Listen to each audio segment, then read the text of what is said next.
Today we're going to have a look at adjusting the Geberit 290 valve and installing it into the system. In most cases this will be as a replacement for either the Twico 1 or the Twico 2 flush valve.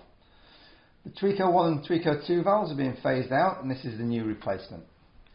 The great thing is that this valve still fits on the same basket and so can be replaced without removing the system. It just clicks straight in. So if you're replacing a different brand, all you have to do is to remove the system and replace the basket by removing the large plastic nut on the bottom. There's your plastic nut there, you take that off, unscrew it, replace the new basket and tighten that back up. Just make sure to clean around the inside of the system where this is going in, where it's sealing, to give a good seal. And screw this up by hand or maybe a little bit tighter but not much if you have a pair of large Stilsons that you can get onto that nut. With the old Twico 2, to remove the basket we had two clips on either side. The Twico 1's quite similar. So just push those clips in and that comes clear of the basket like that. So go back in, we just push it down and it clicks in place. The new 290 valve is, we simply twist it out of its basket and it comes out like that. Now when we use the new valve into the old basket, slightly different. Click in. To click it out, we just turn it slightly and pull at the same time. So twist and pull and it will come off. Before we get into installation, let's have a look at the adjustment of the valve. The overflow tube is adjustable of course, and you do it by simply pulling out this clip and then this comes loose. So you might need a little bit of force to twist or pull that, and then this tube will expands or contracts back inwards. When you get to the right height, you just press the clip in. Simple as that. This height should be 20 to 25 mils above the water level. Okay, now for the flush levels. Now this is one of the easiest valves on the planet to adjust ever. So all we have to do is to move these two sliders here for the full flush and the half flush.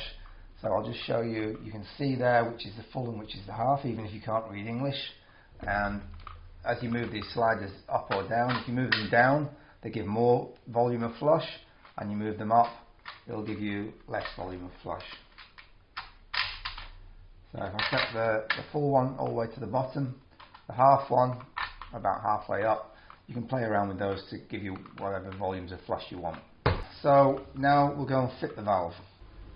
Okay, so here we go with the changeover. First off, we need to turn the tap off.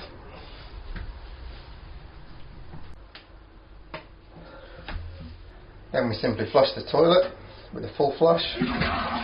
As you can see, this is the Twico 2 valve here with the little square button on the top. So that's all been flushed. We unscrew this button.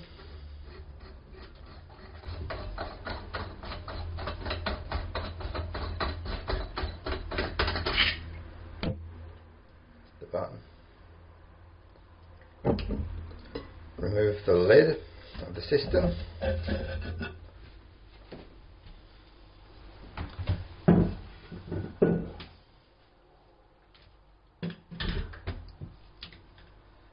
Then we unclip the valve.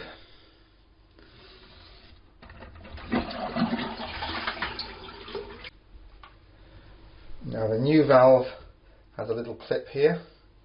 So we unclip that and this now becomes free to slide. So we'll slide that up. We'll clip the new valve into place.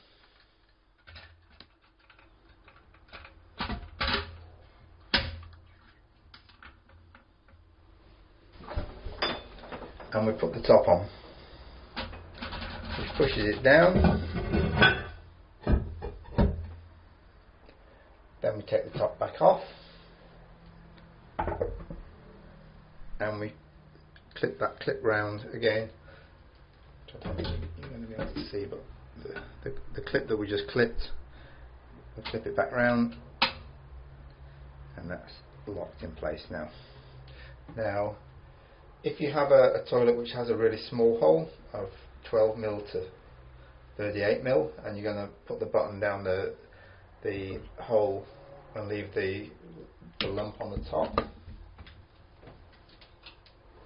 which is possible to do. So you just be putting this section into the hole, then you do this a little bit differently. These two tabs on here, we'd break those off. They're designed to snap off, and that would mean that the thing would be higher up, so that the button will screw in properly at the right height. But for this, because we're going into the centre of the hole, then we don't need to do that. So now we can just put our lid back on, screw in our button,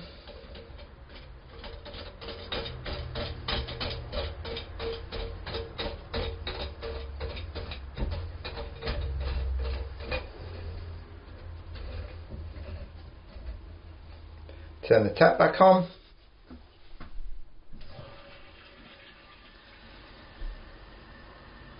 wait for it to fill up, and then she's ready to flush.